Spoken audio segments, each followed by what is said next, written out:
Protein, protein, protein. Everywhere you look, protein is made out to be the most important thing you need right now. I've given you breakfast, now I'm giving you 5 quick and easy protein-packed dinners. Starting with Thai Basil Chicken. When you talk about high protein, sometimes the carbs are made to feel like they're bad. So I'm gonna try to keep things somewhat low carb also, but you can serve any of these up with whatever carb of your choice. This recipe uses ground chicken. I think chicken is one of the easiest protein sources. I mean, one little serving has 22 grams of protein, and you're probably gonna eat more than one serving when you're making this dish. So ingredients are very few, but they're flavor packed. I'm just using a little bit of jalapeno, about 6 to 8 cloves of garlic, a bunch of green onions. I'm gonna put the whites into the dish and save the green tops for garnish. And then of course, basil. I'm gonna make a little pan sauce so that it's ready when we are. So a little bit of brown sugar and white sugar go in, and then some soy sauce, a little bit of chicken stock, and then some oyster sauce. Okay, and then optional, but what really rounds this out is a little fish sauce that just like elevates your dish to another level. And then just whisk that together, and then you've got your like sweet and salty sauce ready to go. I'm using just a large nonstick skillet. A wok is classic, but again, trying to keep things super simple for you. So you want to get it really hot and then go in with a high heat oil, and then we'll cook our chicken. Okay, you want to cook this up till it's browned and almost cooked through. Okay, once the chicken's browned, I'm going in with my jalapeno and garlic and green onions. A little bit of salt.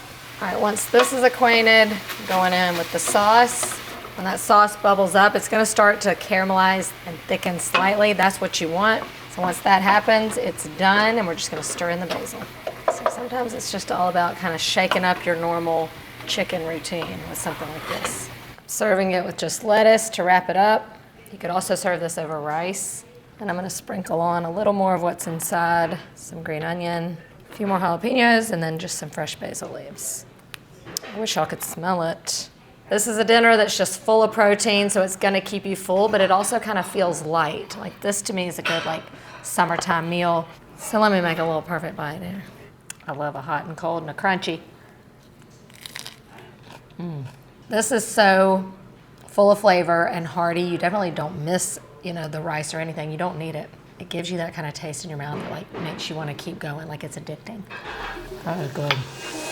Next up, Sheet Pan Shrimp Fajitas. This is the easiest way to make fajitas, and shrimp are the perfect vessel for this because they can come together super quickly in the oven. This is that meal for when you want protein, but you're tired of chicken, Sometimes we get in a rut and we forget about things like this. Of course, you can do this with beef or chicken if you want. So I'm just gonna start by cutting up our normal fajita veggies into strips.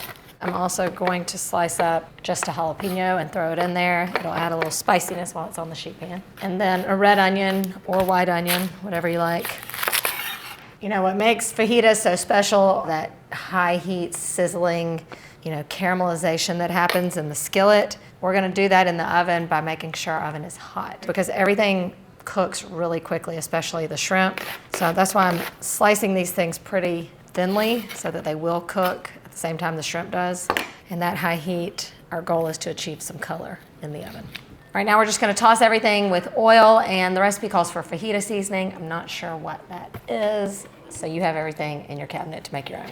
A little cumin, lots of chili powder, a little garlic powder, a dash of onion powder, and a dash of paprika or smoked paprika. And of course, salt and pepper. Got our oven really hot. This only takes about 10 minutes tops to cook. You want to make sure your pan is not too crowded so that things don't steam, but rather brown. Quick and easy is the name of the game today. So far, we are succeeding.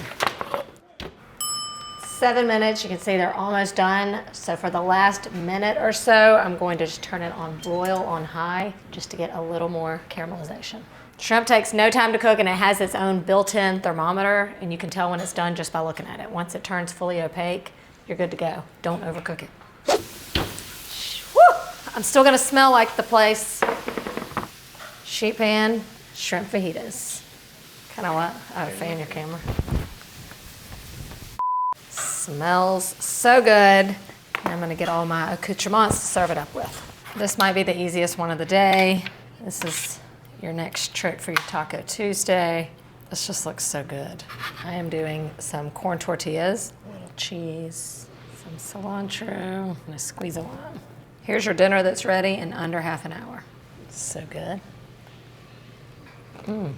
Shrimp is like the forgotten protein to me. This whole thing just tastes so fresh. Those juicy veggies, the shrimp is cooked perfectly, and there's tons of flavor. Shrimp is about 24 grams of protein per serving, so I mean more than chicken. I did not know that. Oh, good.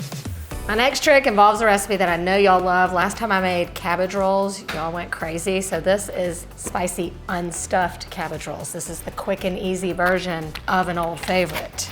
And it's gonna be packed with protein because I'm using 2 different kinds. I've got sausage and ground beef going in. So I'm starting with a head of cabbage. You could just buy a couple bags of the coleslaw mix and make this even faster and easier. But this is on sale and it's a lot cheaper. So you just wanna shred up a head of cabbage. You need about 10 cups. This dish is similar to the egg roll in a bowl, but with the more Mediterranean flavors instead of the Asian flavors. So innovative. All right, all that's left is we have to brown our meat. So I'm gonna brown them together, the sausage and the ground beef. Plus I'm using a really lean ground beef, so the fat from the sausage is gonna balance it out. All right, so once everything's browned, now I'm going to drain this off, add the rest. So you know how the cabbage rolls cook in that delicious tomato sauce? That's what we're making now. So I'm going into the skillet with some onion, some diced tomatoes, and some tomato paste. Couple tablespoons of white vinegar, some chili powder, crushed red pepper, and salt. Right back in with our meat. Okay, so now we go in with our cabbage. Cabbage cooks down a lot like other greens, so it's gonna start, looking like it's not gonna fit, but you're just gonna stick with it. And once you get it all in, we're gonna let it simmer and cook. You want the cabbage to be really tender as if it baked around the beef like in a cabbage roll. The cabbage is gonna release off a lot of liquid and this is gonna be really nice and perfectly saucy. All right, so that's it. We're just gonna let this simmer for about 20 to 25 minutes and then we'll serve it up. Looking so good. The cabbage is all tender. You can tell that it's packed with protein because it looks like, the meat to veggie ratio is pretty spot on. You got a little more meat than veg. That's a one-pot meal. You don't need a side. You don't need bread or rice. It's like the cabbage shredded up in there makes you feel like you're eating it with a little bit of a noodle, so you really don't need anything with it. It's a complete meal. Load up that protein, baby. This is delicious. This is like one of those examples of something so simple being so flipping good. And a new way to eat your cabbage, right here. Breaking out another one-pot wonder with Mexican Quinoa Skillet with chicken. Now, quinoa is like the forgotten grain. Like when people would talk about protein, quinoa was like the star of the show, because it was like a grain that had a lot of protein. We weren't used to that. Honestly, I used to not really love quinoa, but what really made me start to like it is mixing it with like Southwestern flavors. So a lot of like smoky cumin and fire roasted tomatoes. That's what's going in this dish. So if you've never had quinoa, this is a great recipe to try it with. So it has a lot of protein on its own, plus I'm adding more protein with the chicken. So another double whammy with the protein. Prep is really simple. All I have to do is chop up a little jalapeno and some garlic. These 2 things are going to infuse the flavor for the rest of the dish. So I'm gonna get the garlic and jalapeno going in a little olive oil. Just gonna cook this for about a minute just until it's all really fragrant. Drain and rinse a can of black beans and then add them to the skillet along with a can of fire roasted diced tomatoes. Also going in with some corn, about a cup. I'm using frozen corn, you can use fresh or canned. And then the quinoa, I'm gonna give it a little rinse. And a cup of chicken broth. Doesn't get much quicker and easier than this. I thought the fajitas were fast. And then I'm gonna season it up with chili powder, cumin. The recipe calls for a tablespoon of crushed red pepper. That sounds a little spicy for my crew, so I'm gonna just do about half a teaspoon. Salt and pepper. A good thing about quinoa is, like when you're cooking high protein, sometimes you tend to leave out the fiber. Quinoa has both. All right, so I'm gonna bring this to a boil and I'm gonna go ahead and add in the chicken and let it warm through as the quinoa cooks. Okay, once it's come to a boil, you're gonna cover it and let it simmer for just about 20 minutes and that's it.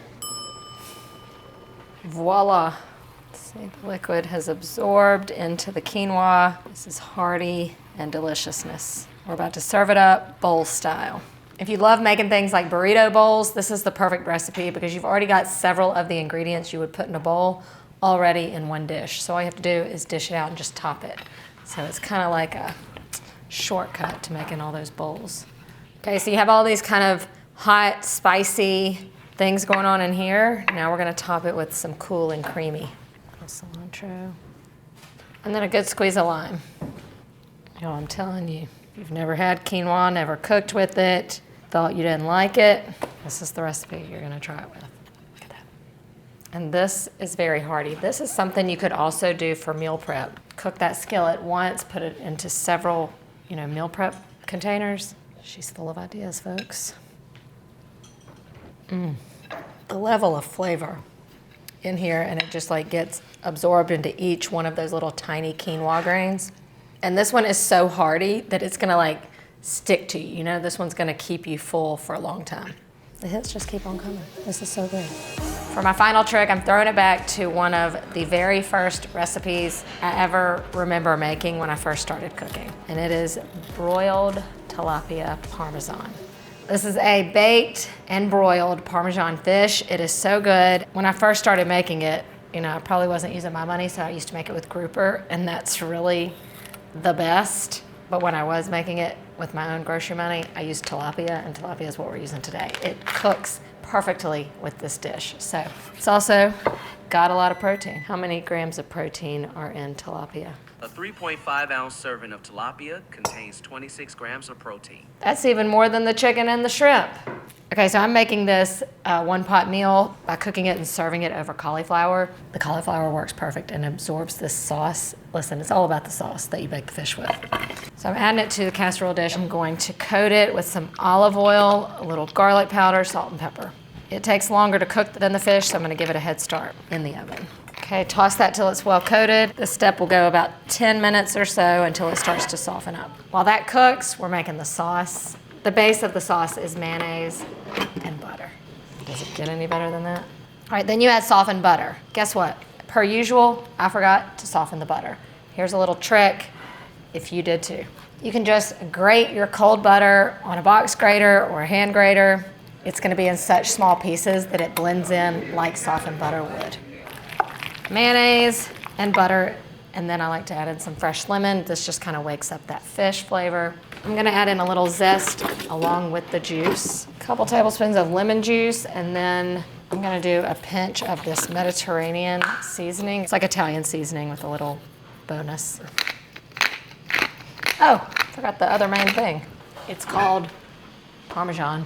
And it doesn't have to be the nice stuff, okay? That, crumbly, dry stuff is perfect. After about 10 to 12 minutes, your cauliflower has gotten a head start. And then we're just gonna lay our fish fillets right on top. Just gonna give them a very light sprinkle of salt and pepper. Okay, and then spread our Parmesan mixture right on top. I like to dollop it on first, divvy it out. As it cooks, that cheese is gonna melt. It's gonna become saucy and brown up. Then back into the oven, 450 degrees. It only takes about 10 minutes at this point. If it's not brown enough, you can pop on the broiler for just about a minute. Because I'm cooking that over the cauliflower in the casserole dish, I am doing it at 450 degrees. The recipe calls for it to just be broiled. If it was just the fish, you could just do broil in the oven the whole time because it's such a thin piece of fish. My dad taught me that I have to have something green with all my meals. So as a quick side dish, I'm gonna saute some spinach. Just a little salt and pepper is all you need. That was easy.